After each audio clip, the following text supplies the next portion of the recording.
96,8 FM Radio Gemilang FM sugeng dalu sugeng pinanggihan malih kalian kula kekalih wonten giaran Arum Dalu. Giaran Arum Dalu ingkang ngemot saha ngupas donyaning seni macapat.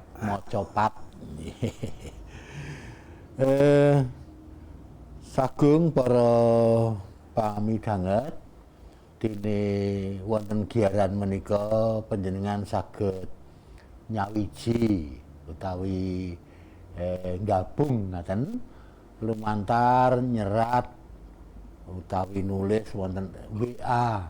Dene nomoripun WA kepareng kula aturaken 081 578 968 968. Kula bali 081 578 968 968. Panjenengan saged nyerat wonten ing WA menika wujud kirim-kirim kalian mitra saha kancanipun kepara menawi ingkang remen nyekar saged nyekar lumantar WA menika. Para sutresna budaya kinarya bebuka wonten giaran dalu menika kepareng kula ngaturaken sekar mijil. Drenging nala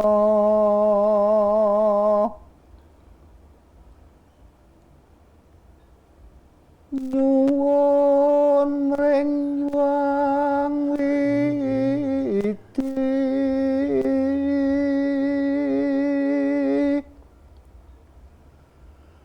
mugi karahaya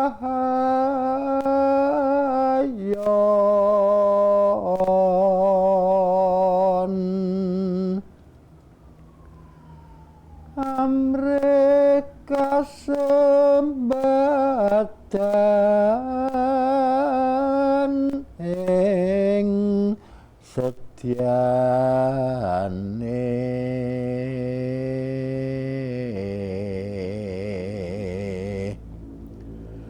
nguri-uri kabudayan Jawi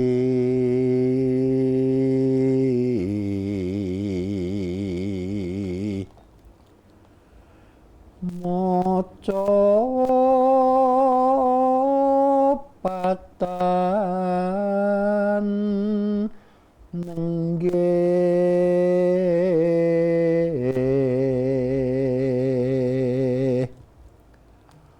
tuturipun luhur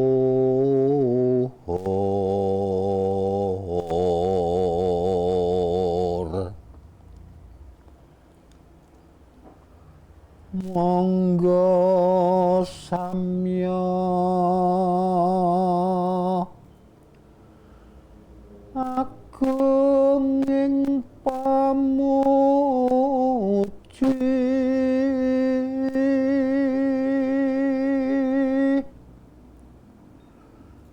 konjo ing yuang manon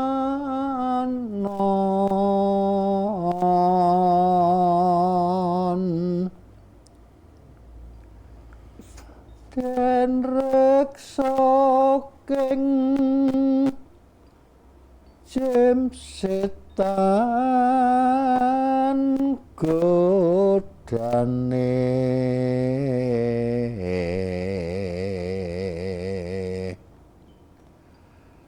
Allah zat kang maha welas asih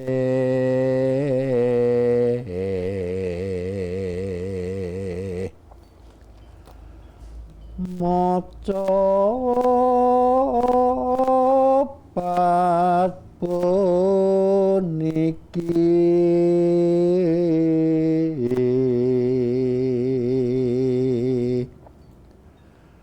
bisa rahayu.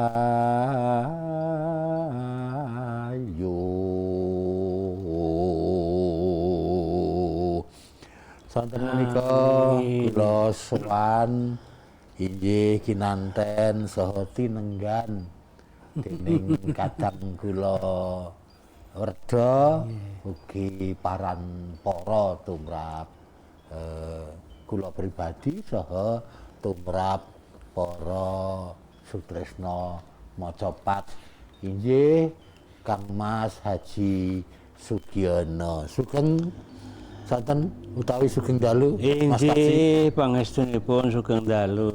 Kabaripun kados pundi? Nggih wartosipun ya sehat kemawon alhamdulillah. Nanging nggih niku wau ingkang kula aturaken ing ngajeng mbok pilih wulan siam menika nafsu srakahipun mawakipun piyambak ingkang siam niku wonten mawon.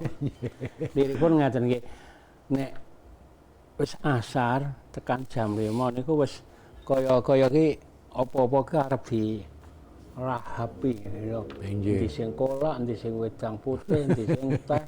Nggih. Mangke njuk ana jajanan warna-warna ning kasok baline mangke wis ngunjuk setengah gelas karo dahar apa saiji ngono wis marem.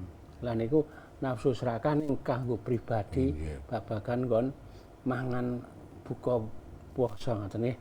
Mugi sagung para sedaya kasinungan berkah rahmat nikmat saking Allah Subhanahu kawrijengan katentraman tansah ngintil panjenengan sedaya teman dalu menika saged nyawiji kalian kula kekalih lumantar 96,8 Gemilang FM LPPL mbok piring samangke para kadang sutresna kastu paring napa nggih paring panyaruwe napa paring durungan nggih Nggih. Ya panyaruwe ya panyengguyung nggih ya mimbui nggih. Mbok pilih kados kadang kula wonten ing sedayu pinter nembang Jawa ki ya kala-kala ya nyumbang nembang Jawa saka ngomong dalem kita. Nggih. Sugeng dalu Mas Din nggih. Sagung para miyarsi dalu menika tesih ngrembak saha ngaturaken perkawis ngudi murih siamipun Ramadan menika mboten namung pinanggih mustra. Inggih leres nggih. Dalu menika sampun dumugi wonten pupuh sinom. Mila nyuwun dilah kepareng kula ngaturaken sinom. Sawusnya samya uninga nugrahan ning wulan suci Ramadan wulan nugraha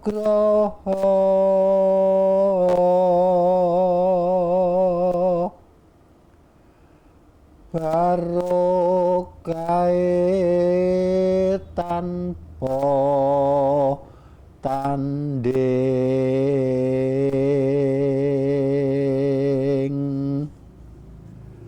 sinten bukya kepengin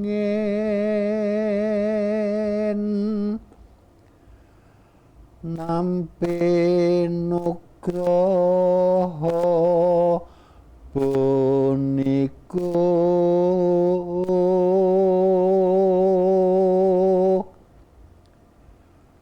berkah matumpa-tumpa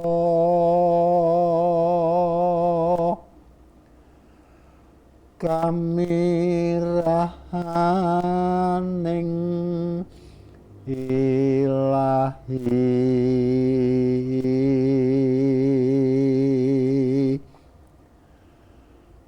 marmanira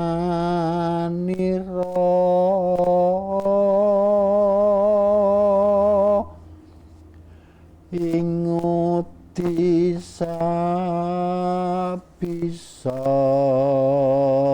bisa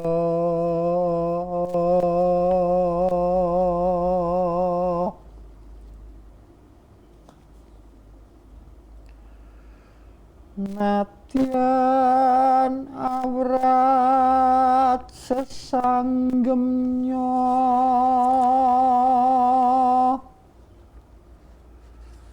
gaya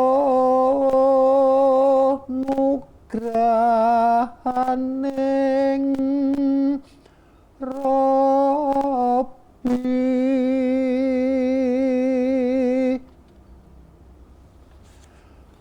barokah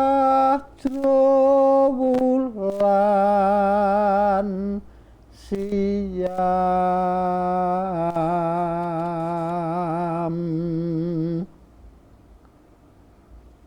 kang cinawesaken iki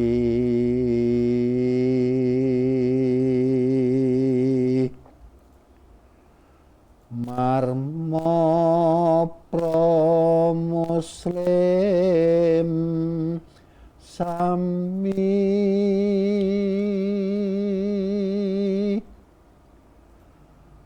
monggo sampun ngantos kantun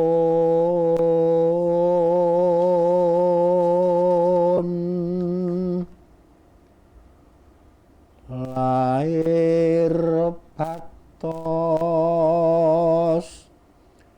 den tata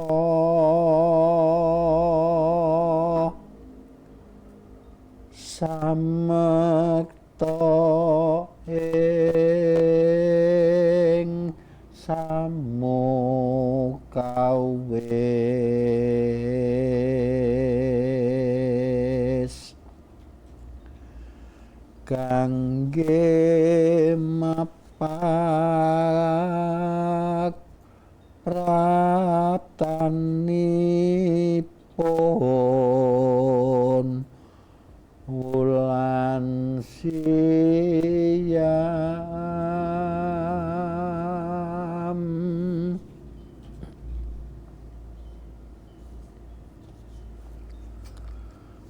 jumbuh lan dawuhing Allah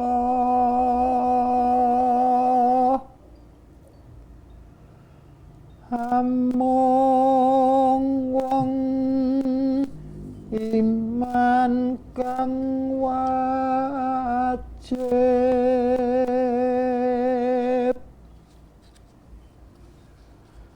wajib nindakaken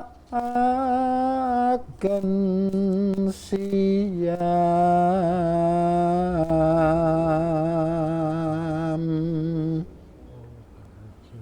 nenggih protetiyang muslim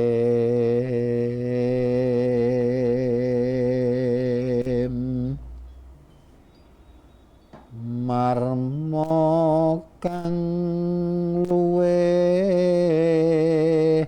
dihen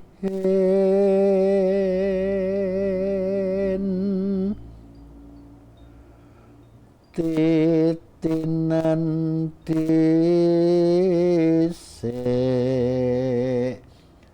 awakmu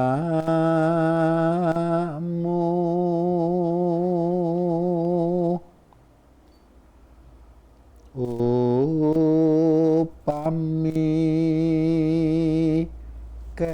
kedosa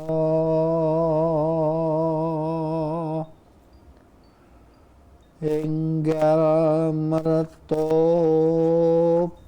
mring Rabbi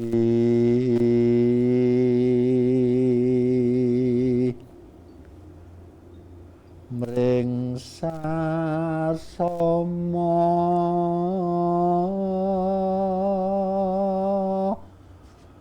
kya ngapura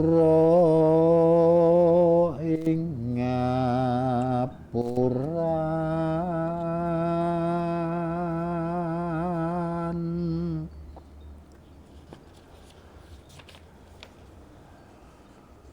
lumebet wulaning poso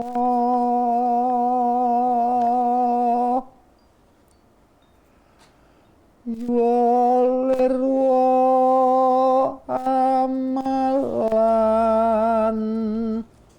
wajib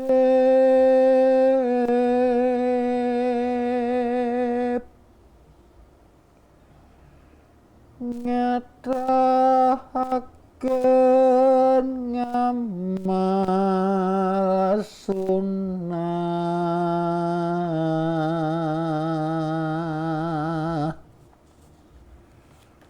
ing rina kalawan wengi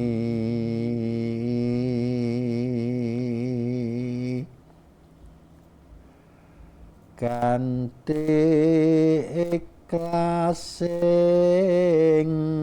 ati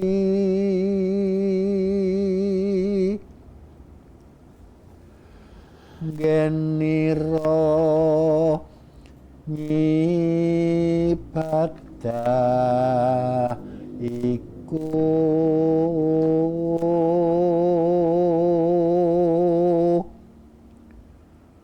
tanyebal saking sunnah sartane dawuhing Rabbi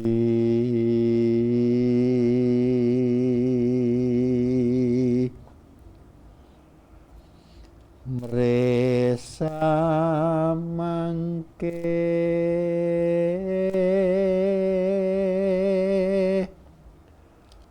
purna siam nugraha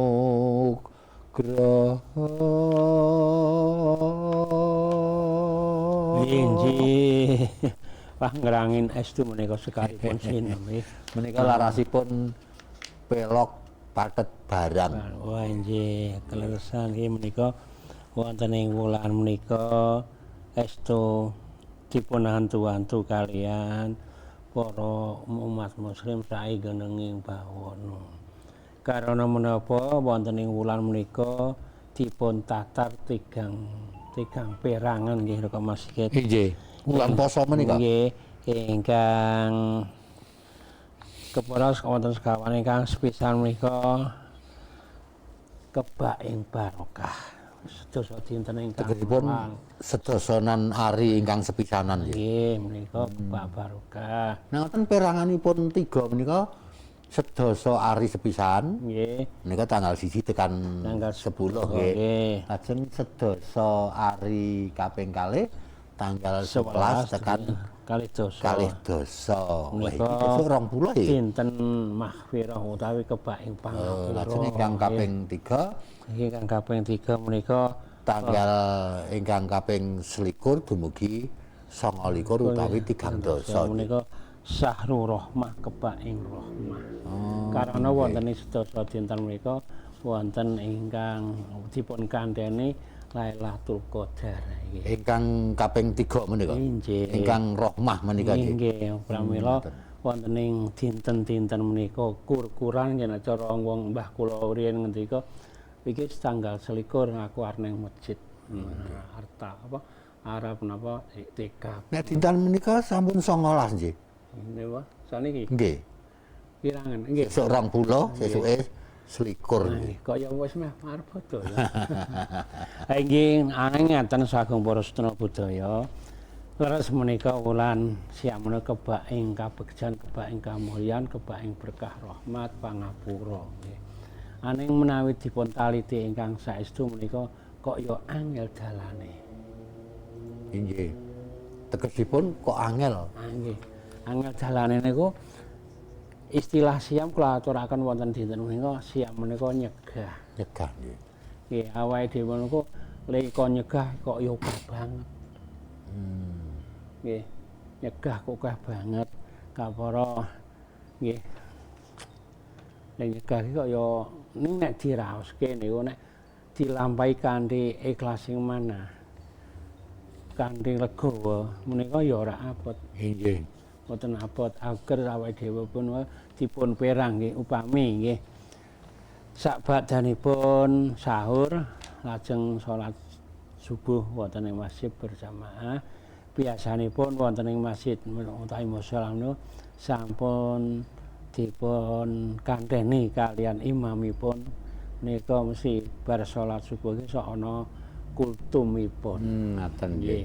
Kultum menika asline kangge mimbuhi pangertosan ya mimbuhi kandel imane ya mimbuhi kesabaran. Cara kendali kuwi pecute ya. Pecutipun nggih. Lah menika wonten ing menika awakipun dipun perang ya Mbak ben nggo apa nggo nyegah niku wau larangan-larangan niku. Nggih. Bab nyegah larangan. Nggih niku Menika menawi ingkang kula tampi saking panjenengan. nggih. Menika lajeng kula jumbuh-jumbuhaken. Nggih. Perangan ingkang sepisan menika ya pancen abot tenan. Ah nggih. Apa meneh poso sing sepisanan. Ah. Menika jan abot temenan. Nggih. Ngantos perangan dasa ari ingkang sepisan. Nggih. Dene mlebet wonten dasa ari ingkang kaping kalih gandeng menika sampun dipun niati dikulinake. Nah, kulina menika lajeng ya njuk saya ora abot banget. Pramila ngeten menika nggih. Kedahipun awakipun piyambak nika kula wangsul malih merang nggih. Pamane sampun kondur saking masjid, mbok pilih tasih wonten wekdal ya kanggo buka Al-Qur'an. Nggih. Nggo ndheres maca Al-Qur'an sak gadu-gaduke wektu, sak gadu-gaduke slirane nggih. Lajeng sampun menika ya aktivitas sing lumrah. Ngaten nggih. Sing pegawe ya ngati kewajibane dadi pegawe, sing among kisma ya ngopeni kismane nanging dipun perang aja ngasik apa awak utawa wektune iki dibuang nganggur dan ngoten nggih. Sing maniman malih wah tak nyengkake gawean kok. Mancangan tekan tasih nang alas wis apa? Lempe-lempe. Lempe-lempe megap-megap. Lah niku ndadekake timbul rasa sing ndadekake arep ora betah ing poso. Ngaten nggih. Kepara lah menika kula matur menika kedahipun dipun perang lembut gawe ya kena. Ya pancen dikuduke mbut gawe ora cuma poso njuk ora kena mbut gawe niku mah mboten kenging. Kedahipun tetap aktivitas biasa namung dipun tata nek cara istilah bahasa Indonesia bahasa Inggris dipun manage gitu. Aja mangke istilahipun nang alas wis bubar maca Quran tindak saben kira-kira engko nek niki napa niki jenenge kitoke. Kitok niku wis rasa semelat rasa panas ya wis leren nggo ngawekane kondisi bab wadak nggih. Bab raga tegesipun raos ngelak luwe kesel lajeng lemes menika bab wadak. Lajeng cegahan ingkang wujud jiwani. Menika lak nggih wonten to. Nggih wonten. Nggih. Kathah sanget pameran menika ingkang kula aturaken perangan-perangan ingkang awal riyen nggih. Ngoten nggih. Nggih menawi cegah ingkang niku kula pun aturaken nafsu niku pirang-pirang gitu. Nggih. Nafsu birahi, nafsu murka, nafsu napa maneh? Nggih. Al-amah, keserakah nggih. Keserakah. Nggih. Nesu. Nggih. Niku nek sing serakah niku awake dhewe masih niku tak aturke kalau mesti serakah dalam arti apa-apa arep didahar. Ngoten nggih. Lajeng wonten ing mriki menika perangan-perangan ingkang dadosaken boten napa nggih ngurangi amalipun menika kathah sanget kadosta awakipun dhewe iki kudu introspeksi dhewe, mawas diri. Kados menika serakah. Nggih. Estunipun serakah menika. Tegesipun apa-apa ki nek iso kanggo aku. Nah, Umpamanipun mitra utawi kanca menika kok manggih satunggaling kabegjan. Menika nek awak dhewe ora iso ngendhaleni serakah, menika lajeng kasut. Kasut liyane do dijak nglendengi sing kabegjan. Syukur bae sing kabegjan kuwi ora sida bejo. Sing bejo aku ngoten. istilahipun niku nganu. Serakah. Nggih, cuk gawe apa nggih pawatan istilahnya apa kok lali nggih. Nggih. Dudut apa ajak-ajak. Ajak-ajak kasut Nggih, ajak-ajak ndolimi. dolim. Menika Tegesipun barang bener ning njuk jenggoke ora dadi Ning bener. nek saged ngendhaleni menika ing pawongan liya menika kok pinaringan bejo. Kene malah kudune seneng.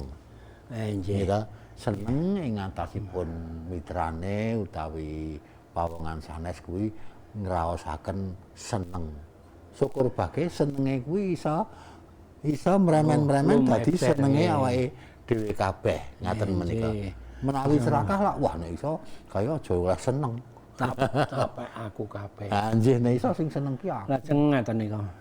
Ingkang sok-sok ndamel adaan menika sing sok gawe dosa ning ora krasa Nggih.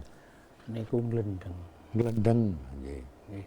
Glendeng ngawa ngocap sing ora apik. Glendeng menika nggih warna-warna ya. Nggih. Ana glendeng sing apik. Nah nggih. Nggih. Ingkang kula aturaken mriki menika Glendeng sing ora apik. sing ora apik. Perlune wonten target pangglendengan menika. Nah, iki. Sasaran pangglendengan nek iso kono ki njuk do sengit karo kono. Nggih. Ngaten niku Niku nggih sing istilah karya catur ala catur becik. Nggih. Kaya wonten ing mriki menika aja sok seneng ngoreksi alane liyan. Ngaten nggih. Ning koreksi dhewe. Nggih, nggih. Aku ki ya gudange salah. Nggih. Aku ki ya gudange kekeliruan. Nek ngoreksi kesalahaning liyan menika mesine lho ya ana tujuane to menika. Nah, biasanipun nggih niku mau njuk timbule arep nang nggon serik serakah niku wau ya adu-adu ajak-ajak ben gampane nek cara pilihan arep nggulungke musuh. Nulunge mungsuh. Nggih ta? Nggih. Ning Mas Kaji Pripun? ingkang kados ingkang kula aturaken kala wau anggenipun ngendhaleni saha nyegah perkawis-perkawis ingkang badhe tumiyung wonten piyawon menika. Nggih. Menawi sepisanan menika anggenipun nyegah lho ya ngampet. Ah nggih. Gitu, ngampet.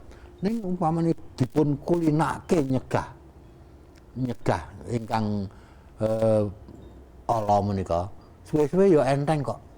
Nyegah barang ala kuwi nek wis kulina enteng. Nggih niku wau kula aturke enteng ini kados jenengan ngendikaken awal wau poso pisan iki ngrasake abot. Nggih. Yo le arep nyegah ora ngondo tangga, ora ngondo ngono ki ya tetep abot. Nggih. Ning menawi dipun napa nggih raosaken awake dhewe njuk manage kok manage bolak-balik manage basa Inggris ya nggih. Nggih ora apa-apa. Mangkene ana wong protes meneh. Nggih. Iso ditata dirancang ngoten mawon nggih. Nggih. Awake dhewe niku kula aturke nek bar sawah tekan omah dalem njuk istilah berbaring. Berbaring napa niku? Leye-leye. Nggih. Nggih mangke ngantosi kringete niku napa? Asap. Ngaten nggih. Nggih, mangke lajeng menawi sampun riwe asap tumuli kemawon resik-resik dalam arti ya siram. Nggih. Siram niku ben seger selirane mangke tata-tata kanggo menghadapi salat luhur. gitu. Ngoten nggih. Salat dhuwur menika mangke dirancang nek iso ya jamaah ning masjid gedhe pigunane. Lah menika dipun kathah-kathah anggenipun maos Al-Qur'an, napa zikir-zikir nggih, napa maos buku ingkang migunani menika langkung sae kangge nglipur. Lah wekdalipun menika kangge dipun parengaken mbok pilih salira niku sampun loyo nika ya istirahat nek cara wong desa niku tak leyeh-leyeh ngliyep sedhela. Nggih. Mangke slirane kejeng seger lembut gawe ya aja ngaya. Lah wonten ing mriki Mas Sigit kula gadhe menika ingkang baken ingkang sok dadi rasempurna poso niku panyacat, gampang ngelokke. Wah, lu dandan minor. Nggih. Nggih, padahal awake dhewe ya minor. Nggih. Lajeng wonten ing mriki ingkang dipun Menika ya kudu dicegah nggih. nggih. Perkawis ngaten menika. Nggih, nek iso para ibu-ibu menika sadangune wulan Ramadan menika ning ngaji salira ya aja nemen-nemen. Ngoten. Ben aja dadi pocapan utawa apa. Nggih, pocapan nggih. Nggih. Kula niku riyen nek cilik nglampahi poso ngoten niku. Nggih. Lah ora kuat temenanan. Aku ya nyolong-nyolong ning sawah kae ana banyu tak ucap kae. Ning anjuk lambene teles, klimis. Anjuk golek kreweng kula. Kok kreweng ya Kreweng niku pecahan gendeng, pecahan kuali, pecahan menapa tabungan celengan nika. Lajeng kula tempelaken ngoten lambe. ben garing Ha ben garing bali nggih ketok nek iki aku isih poso. Niku jenenge goroh minal goroh niku. Nggih. Mila sakmenika nek lari alit menika nggih kadang-kadang jaman semonten nggih kathah nggih lumrah nggih. Nggih. Karena menawa jaman riyen niku nging bab nggon buga kemawon tiyang sepuh awake dhewe niku isih ngoten niku. Ngaten. Menika ingkang kula aturaken nalika jaman cilik ngaten menika tegesipun awak dhewe nek campur kancane kuwi ngetokke nek iki gek poso. Nggih. Ngaten. Nah, menawi sampun dewasa ngaten kok isih kaya ngono kuwi. Mila lak ya njuk pikirane isih kaya buta. Nah, Cil. wonten ing mriki menika badhe kula aturaken raka Mas menika awakipun piyambak nika siam. Nika menawi saged menika ampun ngantos dipun ngendikaaken. Ora diketok-ketokke ngoten Mboten nggih. diketokake. Nah, kenapa? Karena wonten niki wekdal kan wulan poso. Lah wonten ing mriki kejawi kula wau matur aja sok ngerurui wong liya, aja sok nyacat wong liya, nek iso awake dhewe dicacat dhewe. Nanging Mas Kaji, Pripun? menika sampun wonten ingkang ngirim WA. Oh, iya, Yayi kalih napa diwaos mangke napa sakmenika nggih? Monggo, Sakmenika kemawon nggih. Ingkang sepisan menika saking niki saking kula waoske nggih. Matur nuwun kadang kinasih sing ngangeni lumantar seni macapat linangkung Bapak Haji Sugiono.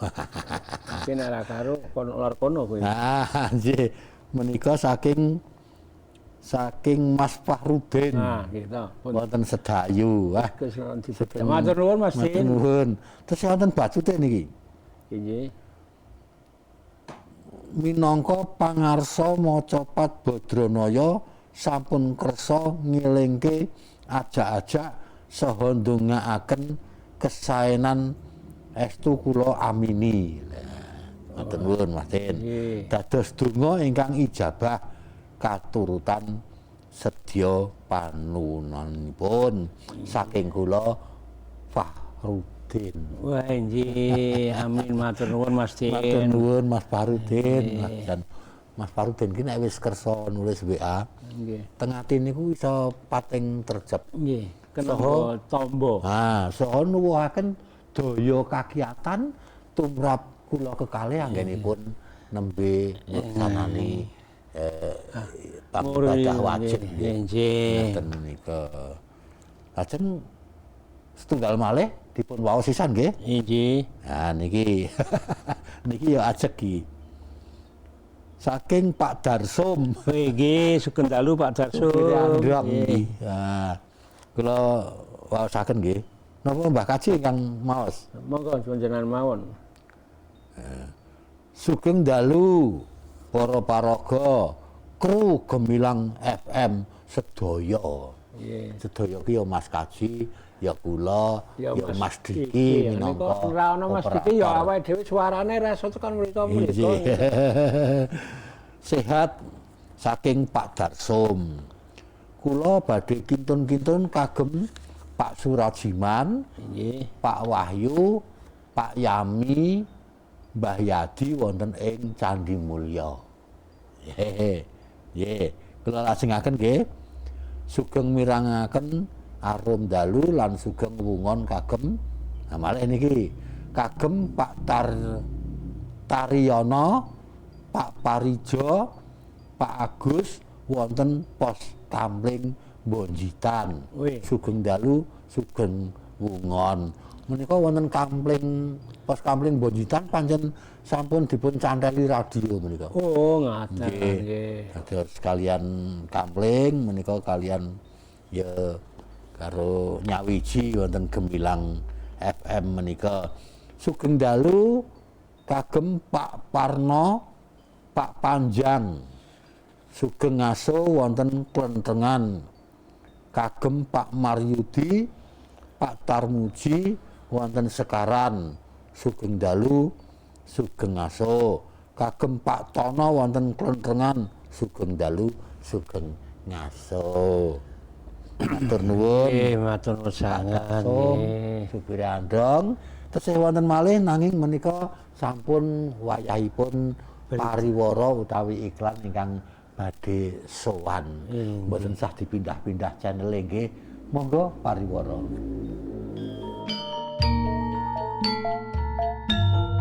Tri, sesuk baru lulus kuliah kerja apa yo? Aku yo bingung ya, Bud. Nek ana lowongan, kabari yo. Ladalah zaman saiki kok isih bingung golek lowongan kerja toh? Buka aja aplikasi Emakarya. Emakarya adalah aplikasi yang diinisiasi Dinas Tenaga Kerja dan Transmigrasi atau Disnaker Trans Provinsi Jawa Tengah untuk menjembatani para pencari kerja dengan pemberi kerja di wilayah Jawa Tengah.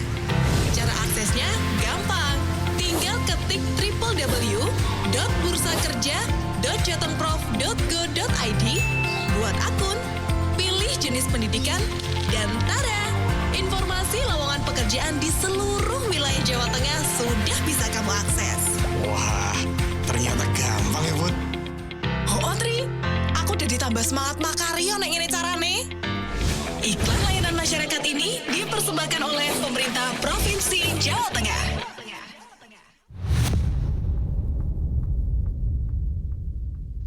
Maraknya modus penipuan online melalui WhatsApp jadi salah satu kejahatan online yang harus diwaspadai. Jangan sampai karena lalai, kita justru jadi korban kejahatan penipuan online. Lalu, bagaimana cara mencegah penipuan online atau phishing ya? Yang pertama, verifikasi sumber pesan yang diterima. Kedua, hindari mengklik tautan yang mencurigakan. Ketiga, tinjau permintaan izin aplikasi pada smartphone. Keempat, perbarui sistem operasi dan aplikasi yang terpasang. Dan kelima, laporkan penipuan jika menjadi korban penipuan melalui WhatsApp. Kita juga perlu tahu, mengunduh file sembarangan dapat meningkatkan resiko infeksi malware, penyadapan data, sampai kerugian finansial. Jadi, yuk mulai berhati-hati menerima pesan agar tidak menjadi korban penipuan online. Iklan layanan masyarakat ini dipersembahkan oleh pemerintah Provinsi Jawa Tengah. Aduh, Yong, Bu. Ya ampun, Bapak nggak apa-apa? Dok, sini Dok. Iya Bu, ya ampun, Bapak kenapa? Bapakmu jatuh Dok, dang telepon ambulans cepet ya. Iya Bu. Bapak bangun Pak.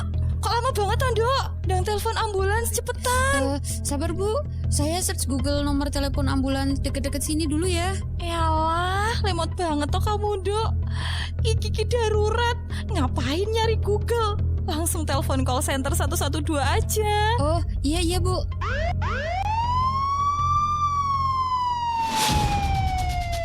Melalui layanan Bebas Call Center 112, masyarakat bisa melaporkan masalah kedaruratan di wilayah Kabupaten Magelang.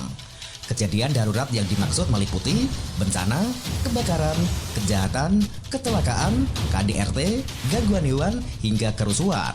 Masyarakat bisa menghubungi call center 112 melalui pesawat telepon maupun telepon genggam. Bahkan tetap bisa melakukan panggilan darurat dalam kondisi phone lock atau layar telepon genggam terkunci. 112, selamatkan jiwa. Iklan layanan masyarakat ini dipersembahkan oleh 96.8 FM LPPL Radio Gemilang, Jendela Musik dan Informasi.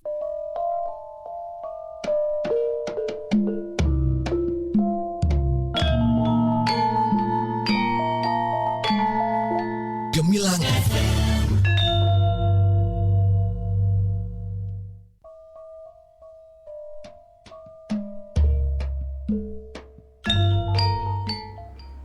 Sagung para pamidhanget, para sutresna budaya seni Macapat, monggo dipun lajengaken malih.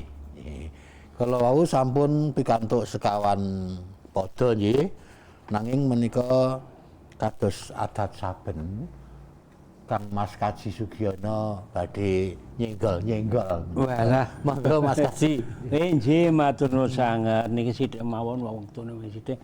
Linangkung kagem pepundhen kula wonten ing Sambeng nggih Mbah Yoga Atmaja, Pak Supari, Pak Yamzi lan kadang-kadang sanesipun ingkang cumondhok wonten ing Sambeng grup karawitanipun lan ugi kagem Mbah Tik kakung putri wonten ing Saka Setunggal, Pak Haji Prayitno, Pak Sarono, Pak Rismi, Pak Nur Syahid, Bapak Parsono RT Setunggal Kleben Tanjung, Pak Badi RT kalih wonten ing Kleben Tanjung, sedaya sugeng midhangetaken nggih.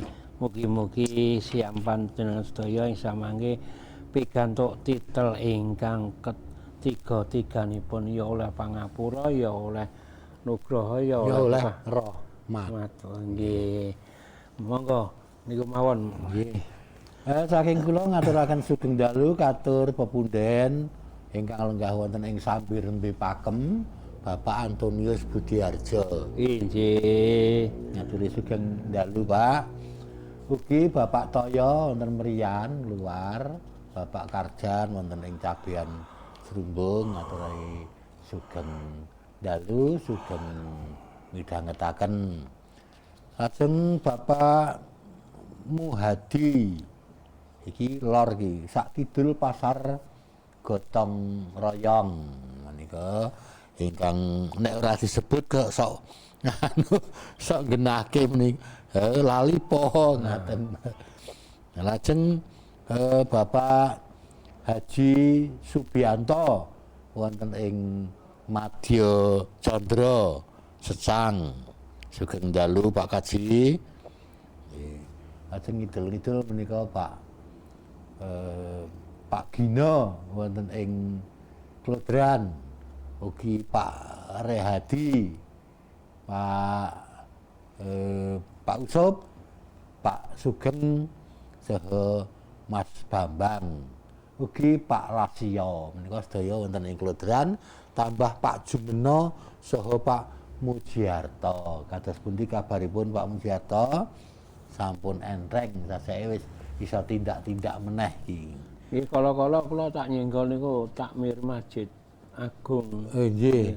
Mas Parwadi. Mas Haji Parwadi. Mas Haji Parwadi nggih ingkang nedhenganipun ngaye wajib napa nggih ngemonah Masjid Agung nggih. Mugi-mugi dipun paringi tambah sabar iman takwanipun. Nggih.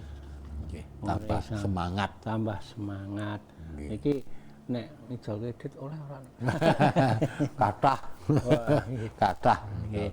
Sugeng dalu Mas Waradi, nggih. Monggo. Lajengipun katur para warga Kerawitan Cokro Laras. Cokro Laras. Wonten ing Pandhéan. Cokro Laras menika saklebetipun wulan siam menika dilalah prei Wah, nabuh. Menika ora ketok nganu, istilahé kejutan. nggih menika ingkang dipun pandhegani dening Bapak Sumardi saha Bapak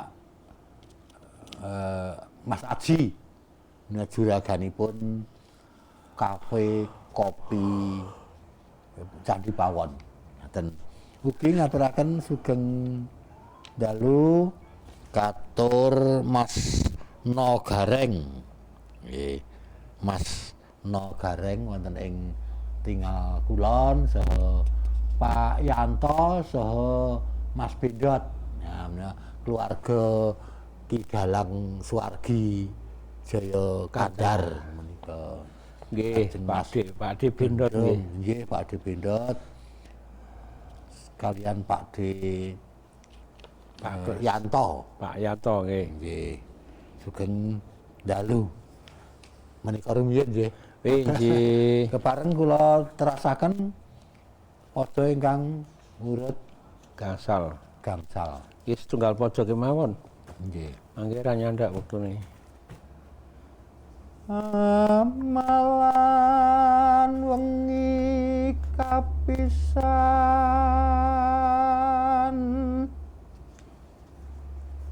sampun wiwit salat tarwih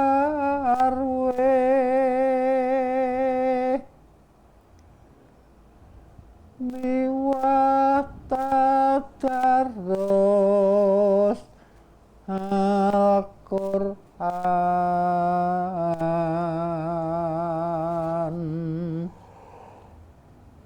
amia sepining ratri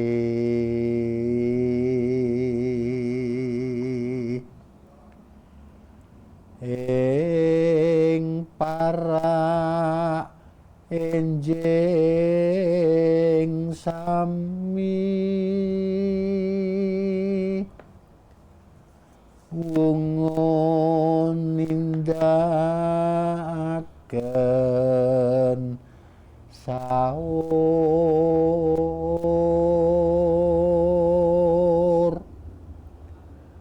sartaning niat siam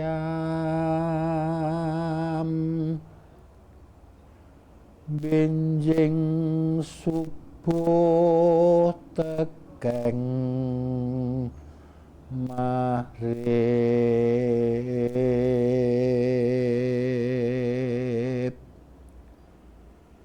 kang makaten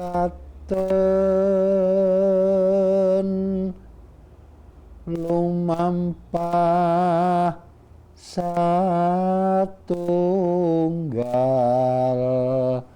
wulan.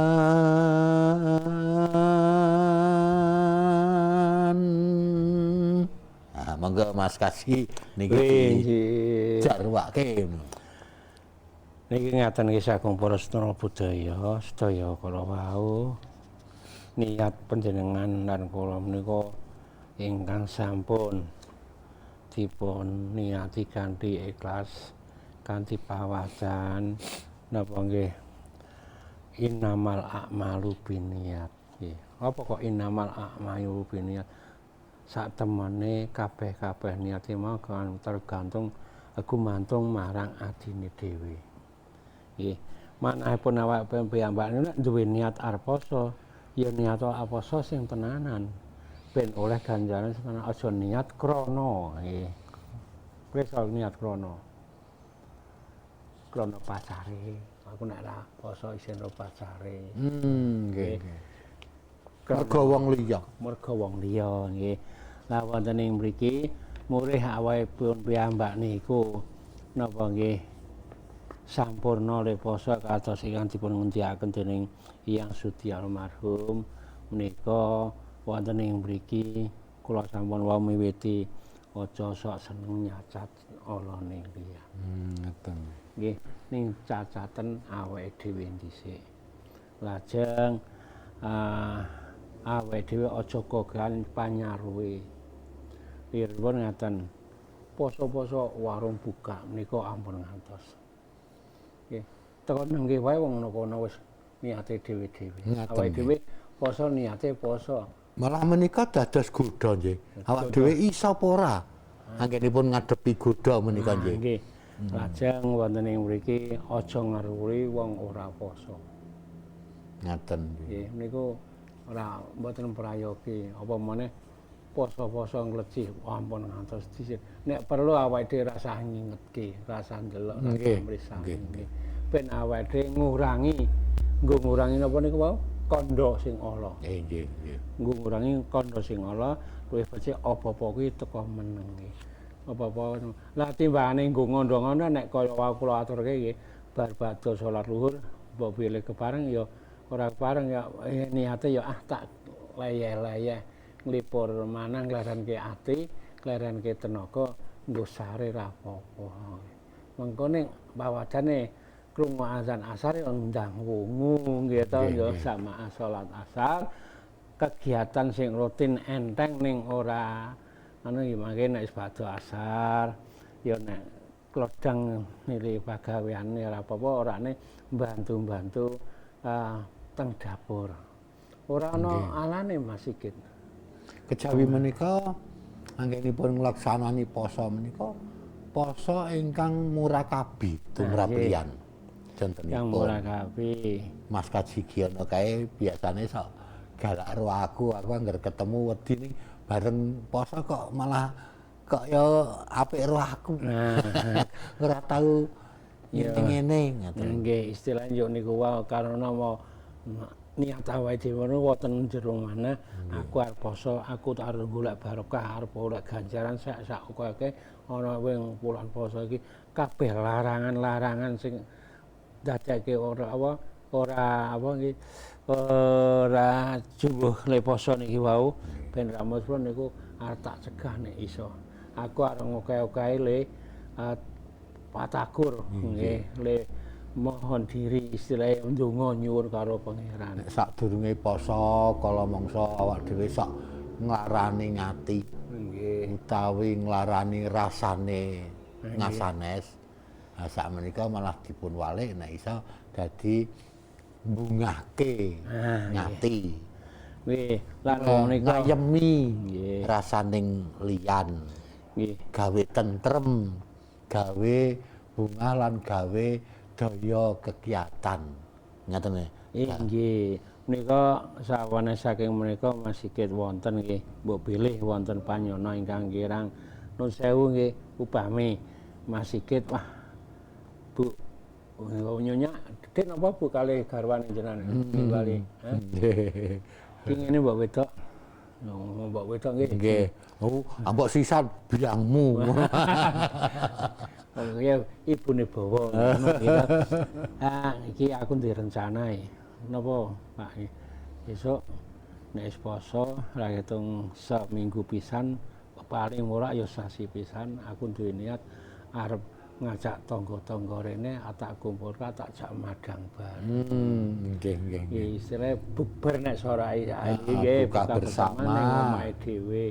Kaya sak tekane awake dhewe sak gadu-gaduke awake dhewe le nyunggata gitu. Nggih. Ngati menika niya kuwi aja ngasih awake dhewe niku upamane ngoten ya teko diundang ya le tindak kanthi niat ikhlas matur nuwun karena apa kejaba silaturahmi ya golek ganjar tambahan le poso ya nggawe leganing ati sing ngundang kono niate apik arep ngejak mangan bareng diniati awake dhewe ya kanthi apik kanthi ikhlas ben kabeh iki do oleh ganjaran sing nyediane buka bersama niku ya oleh ganjaran, awake dhewe sing ngrahapi ya oleh ganjaran. Ganjaran dobel awake dhewe Mas niku. Nggih. Wis regani le diundang, dahar apa sing disuguhke kanthi ikhlas, muga para kawan. Wah, ngene iki aku seneng tenan kok enak tenan le masak yo. Kapan dibuka bersama meneh. Aja ngasih malah muni kok golek rai, golek Allah ngono. Biasane ya aja ngoten nggih. Wong rezeki niku altan kinira Allah le paring. Ngoten. Iki to. Tahun-tahun wingi awake dhewe urung duwe rezeki sing kanggo kuwi. Nggih. Niku kok jelas dielingke karo Gusti Kamakasa kowe buka bersama, kowe sedekah. Lajeng Mas Kaji. Pripun? Rembagan dinten menika Nggih. mestinipun wonten kesimpulanipun. Oh, nggih. Wonten dudutanipun. Nah, menika kados pundi? Nggih tututanipun menika inamal a'malu binniyat, niatipun awake dhewe poso niku kanthi niat wonten ing manah. Saged nyegah menapa ingkang sampun kula aturaken kala wau kalian masjid kala wau, aja sok ngolo-olo wong liya, aja sok ngondo, sok nyacat, aja sok ngeloke barang sing dadake laraning ati. Aja awake dhewe aja gawe lara ning ati wong liya nek awake dhewe ora gelem dilarani. Nek diumpamake uwit ngono awak dhewe le poso ki nek iso uwit sing tumiyung nenggon kautaman. Ora sing tumiyung wonten ing kaalan. Kanistan. Prokadang lan trongso tresna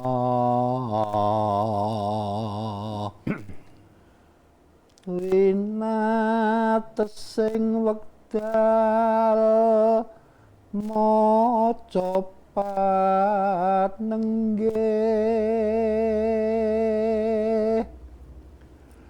pinupus kya nyuwun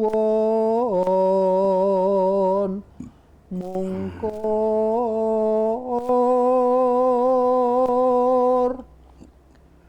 langgana kunging lepat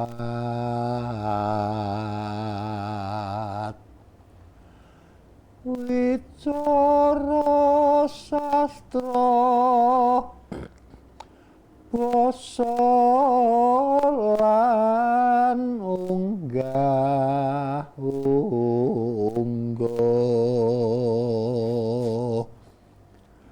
nyuwun kunging